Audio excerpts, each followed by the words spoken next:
भृङ्गीश्च नटनोत्कटकरिमदग्राही स्फुरन्माधवाल्लादो नादयुतो महासितवपुः पञ्चेषु नाचादृतः सत्पक्षः सुमनोवनेषु स पुनः साक्षान्मदीये मनोराजीवे भ्रमरादिपो विहरताम् श्रीशैलवासी विभो।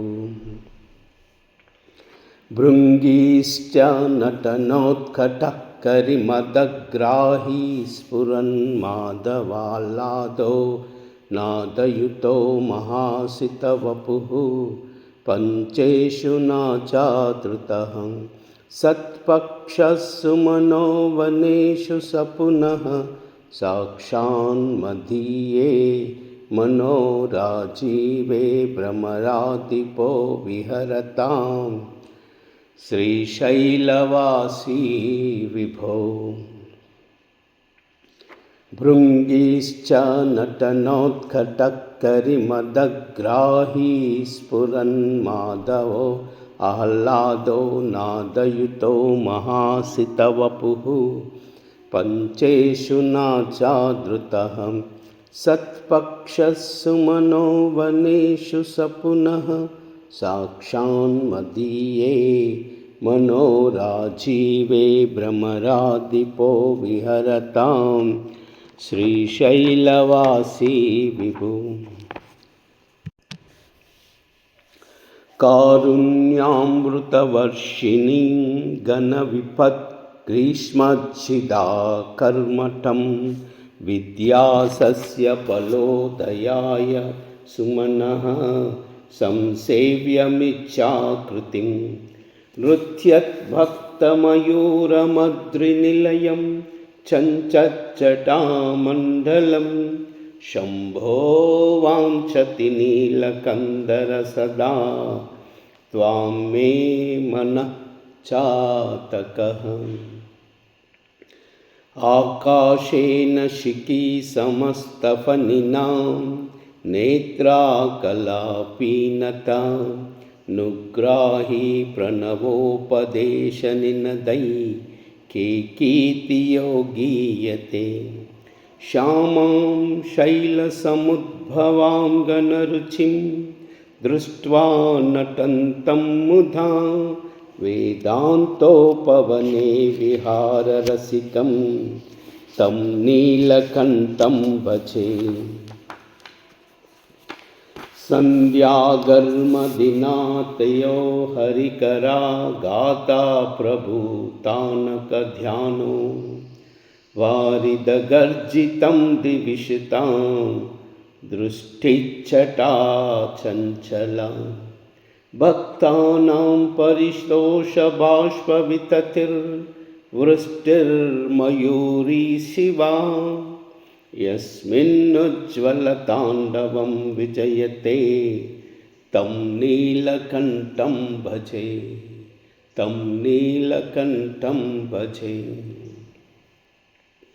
आद्यायामिततेजसे श्रुतिपरै वेद्याय साध्यायते विद्यानन्दमयात्मने त्रिजगतः संरक्षणोद्योगिने ध्येयायाखिलयोगिभिः सुरगणैर्गेयाय मायाविने सम्यक् ताण्डवसम्भ्रमाय जटिने सेयं नति शम्भवे, सेयं नति शम्भवे। नित्याय त्रिगुणात्मने पुरजिते कात्यायनी श्रेयसे सत्यायादिकुटुम्बिने मुनिमनः प्रत्यक्षचिन्मूर्तये मायासृष्टजगत्त्रयाय सकलाम्नायान्तसञ्चारिणे सायं ताण्डवसम्भ्रमाय जटिने सेयं नति शम्भवे, सेयं नति शम्भवे। नित्यं स्वोदरपूरणाय सकलानुद्दिश्य वित्ताशया व्यर्थं पर्यटनं करोमि भवतः सेवां न जाना प्रभो। मज्जन्मान्तरपुण्यपाकबलत त्वं सर्वान्तरः तिष्ठस्येव हि तेन वा पशुपते ते रक्षणीयोऽम्यहम्। एको वारिजबान्धवा क्षितिनभो व्याप्तं तमोमण्डलं विद्वालोचनगोचरोऽपि भवति त्वं कोटिसूर्यप्रभः। वेद्यखिन्न भवस्य हो गणतरं कीदृग्भवेन्मततम तत्सर्वं व्यपनीय मे पशुपते साक्षात् प्रसन्नो भव साक्षात् प्रसन्नो भव। हंसः पद्मवनं समिच्छति यदा नीलाम्बुदं चातकः कोकः कोकनप्रियं प्रतिदिनं चन्द्रं चकोरः तथा चेतो वाञ्छति मामकं पशुपते चिन्मार्गमृग्यं विभो। गौरीनाथ भवत्पादां च युगलं कैवल्यसौख्यप्रदं कैवल्यसौख्यप्रदम्।